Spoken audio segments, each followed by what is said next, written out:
आज है 2 अगस्त और शुरुआत करते हैं दुनिया भर की कुछ अहम खबरों से।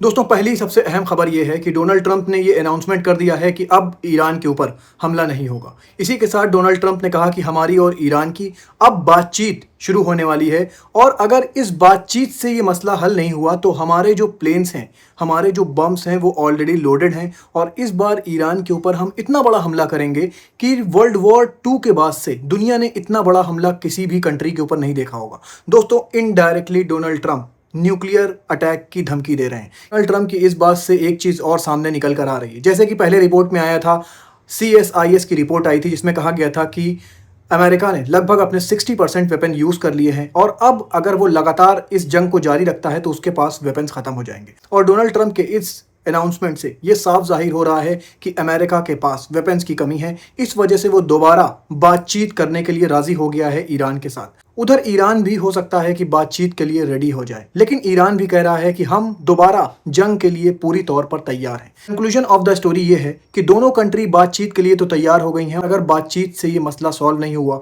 तो दोबारा फिर से ये जंग स्टार्ट हो सकती है। अब मैं खबर आपको रशिया और यूक्रेन की बता दूं। बताया ये जा रहा था कि यूक्रेन के प्रेसिडेंट ज़ेलेंस्की ने अभी मुलाकात करी थी डोनाल्ड ट्रंप से और उस मुलाकात के दौरान ज़ेलेंस्की ने कहा था पैट्रियट एयर डिफेंस सिस्टम जो अमेरिका का यूज़ करता है यूक्रेन, उसमें यूक्रेन ने कहा था कि इसमें जो मिसाइल्स लगती है, इस मिसाइल्स को हम यूक्रेन के अंदर ही बनाना चाहते हैं। इसके बाद आज रिपोर्ट निकल कर सामने आ रही है जिसमें डोनाल्ड ट्रंप कह रहे हैं हम किसी को भी अपना सीक्रेट नहीं दे सकते। इससे एक बात निकल कर सामने आ रही है कि यूक्रेन के प्रेसिडेंट ज़ेलेंस्की ने जो अमेरिका से रिक्वेस्ट किया था कि पैट्रियट मिसाइल्स डिफेंस सिस्टम के मिसाइल्स को वो यूक्रेन के अंदर ही बनाना चाहते हैं, तो डोनाल्ड ट्रंप ने ढके छुपे अल्फाजों में ये कह दिया है कि अमेरिका के जो वेपन्स हैं वो अमेरिका का सीक्रेट है और वो बाहर नहीं जा सकता। हाँ, आपको हमसे ख़रीदना है तो आप ख़रीद सकते हैं, लेकिन अगर उसको आप अपनी कंट्री में बनाना चाहते हैं तो ये आपके लिए पॉसिबल नहीं होगा। और क्योंकि उसमें एनवीडिया की चिप लगी होती है और उसको बना पाना काफ़ी ज़्यादा मुश्किल है यूक्रेन के लिए। इस तरह से देखा जाए तो डोनाल्ड ट्रंप ने बहुत खूबसूरती के साथ इनकार कर दिया है यूक्रेन की इस रिक्वेस्ट पर। अब मैं खबर आपको इजराइल की बता दूं। इजराइल से एक खबर निकल कर सामने आ रही है जिसमें बताया जा रहा है कि इजराइल ने एक फ्रेश अटैक किया है अभी गाज़ा के ऊपर, जिसमें 4 से ज़्यादा लोगों के मारे जाने की खबर है। दोस्तों, एक तरफ तो बोर्ड ऑफ पीस का जो प्लान है वो आगे बढ़ रहा है, हमास अपने हथियार को सरेंडर कर रहा है, लेकिन दूसरी तरफ इजराइल स्ट्राइक करना भी बंद नहीं कर रहा है। उधर गाज़ा के मिलिशिया ग्रुप का ये कहना है कि हम तब तक अपने आर्म्स को सरेंडर नहीं करेंगे जब तक कि इजराइल स्ट्राइक करना बंद नहीं करता, और इजराइल स्ट्राइक करना बंद नहीं कर रहा है।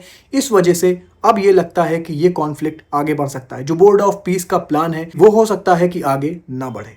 अब मैं खबर आपको बता दूं, एक प्लेन क्रैश हो गया है जिसमें बताया जा रहा है कि 13 टूरिस्ट सवार थे और ये पेरू के करीब क्रैश हुआ है, जिसके बाद इसमें आग लग जाती है और जितने टूरिस्ट इसमें सवार होते हैं उन सब की जान चली जाती है। अब मैं आपको वेदर रिपोर्ट बता दूं। दुनिया भर में वाइल्ड फायर अब अपना खतरनाक रुख इख्तियार करती जा रही है। बताया ये जा रहा है कनाडा की वाइल्ड फायर अभी बुझी भी नहीं थी, ग्रीक की वाइल्ड फायर बुझी भी नहीं थी कि अभी वॉशिंगटन में वाइल्ड फायर लग चुकी है। वॉशिंगटन की सेकंड जो सबसे बड़ी सिटी है स्पोकेन, वहां पर आग लग चुकी है और ये जो आप देख रहे हैं वहां वाइल्ड फायर रिहायशी इलाकों तक आ गई है, लोगों को इवोकेट कराया जा रहा है और ये वाइल्ड फायर बहुत तेज़ी के साथ फैल रही है। इतनी तेज़ी के साथ ना कनाडा की वाइल्ड फायर फैली थी, ना ही ग्रीक की, ना ही इटली की, ना ही फ्रांस की, लेकिन वॉशिंगटन की जो वाइल्ड फायर है बताया ये जा रहा है ये बहुत तेज़ी के साथ फैल रही है। ये जो आप वीडियोस देख रहे हैं ये वॉशिंगटन की सिटी स्पोकेन से निकल कर सामने आ रहा है, जिसमें हालात बहुत ज़्यादा कैटास्ट्रोफिक नज़र आ रहे हैं। मैं ऐसे ही खबरें लेकर आपके पास आता रहूँगा। अपना बहुत ख्याल रखिए